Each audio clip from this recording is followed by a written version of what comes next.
you want to do the terminology now? Yep.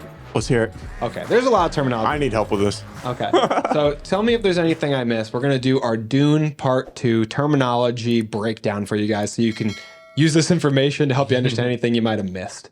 So there's a couple names for Timothee Chalamet's character that a lot of them basically mean Messiah. So Timothee Chalamet plays Paul Atreides from the House Atreides. He's by the Fremen, he's called Mahdi or Lisan al-Gaib. Both basically mean that he's their Messiah. Mahdi literally translates to the one who leads the way to paradise. And he's also called the Kwisatz Haderach, which is a Bene Gesserit term for prophecy. I'll get to what they are as well. And he's also called Madip Usul, which Madip is the Fremen word for the desert mouse. And Usul is like his Fedaykin name, his warrior name. So Fedaykin is a Fremen term for warrior. I should probably say what the Fremen are. The Fremen are the people of Arrakis. They are like a sand warrior-based culture. They have really interesting warrior culture that I'll get into later when we talk about the differences between the movie and the book. They have been pushed out of their home by invading forces who want to take over the control of spice production. Spice is this special material that is found only on Arrakis, which is used for space travel as fuel, but it also gives people these like visions or has like these spiritual powers. It turns the eyes of the Fremen blue. So it has all these like mystical effects as well as being a fuel. A sand crawler is this big machine that harvests the spice. And let's see, what else am I missing? Harkonnens. Harkonnens are a house of...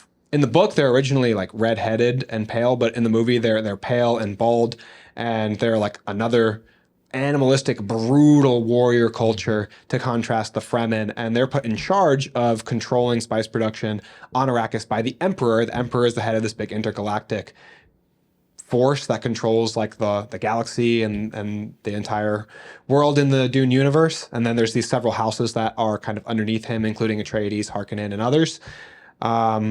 Let's see, there's a big thing in the Dune universe is the Sandworm, also called Shai Hulud or the Maker.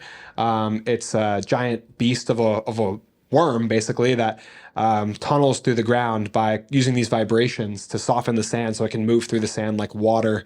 It has all these giant teeth in the opening of its mouth that are used to make the sword or the Chris knife that the Fremen use. So that's like a very significant weapon in their culture. Zendaya says in the first movie, it'll be an honor for you to die with this Chris knife, which is made from the tooth of Shai Hulud.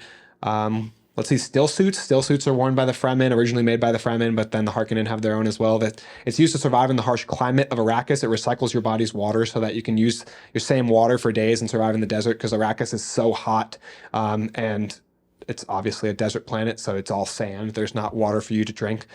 Let's see, anything else? Like, was there anything that you define the Bene Gesserit?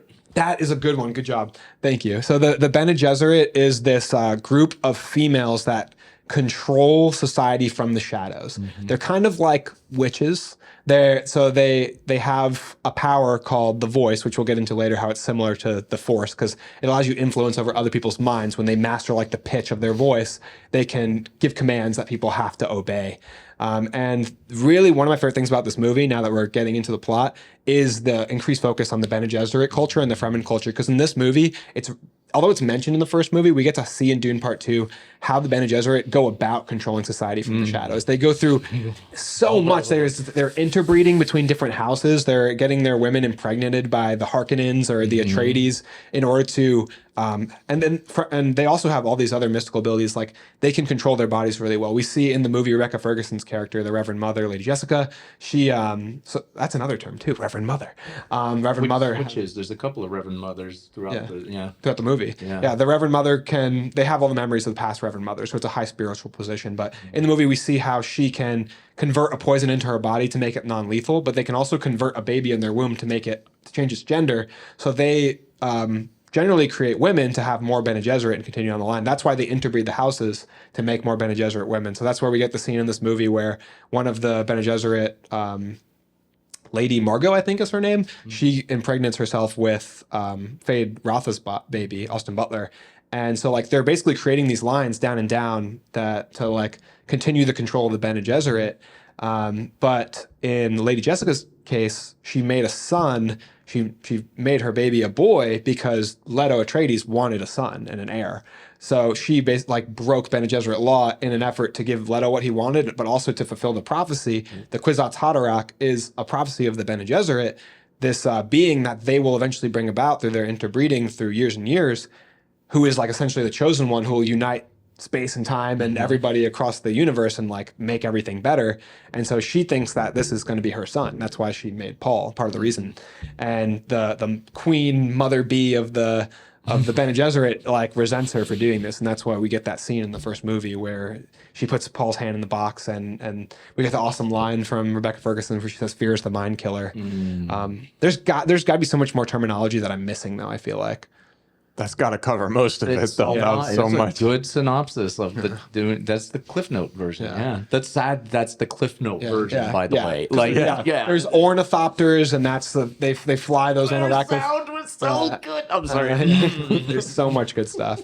But like I said, that's one of my favorite things about the plot of this movie is getting the behind the curtain of the culture of the Fremen and their religion and their prophecies and the idea of the Lisan al-Gaib and the split and divide in their culture of the South who worship the idea of the Lisan al-Gaib and the North who are a little more reserved, and Zendaya's character thinking that he's like a false prophet basically, and that the Bene Gesserit are manipulating them, adding all these interesting layers that are a little bit different from the book. So I just feel like the plot of this movie, you could go on and on and on. Like it's so cool, the religious motifs, the idea, because it's obviously the Fremen are based on like Middle Eastern culture, and like the Lisan al-Gaib is like a prophet, a messiah like Muhammad, and they're foretelling a prophet that will come along, and the Mahdi is supposed to lead them to paradise. He's supposed to change their earth. Like there's a line where Timothee Chalamet answers, Stilgar says, "What do you see for our people?"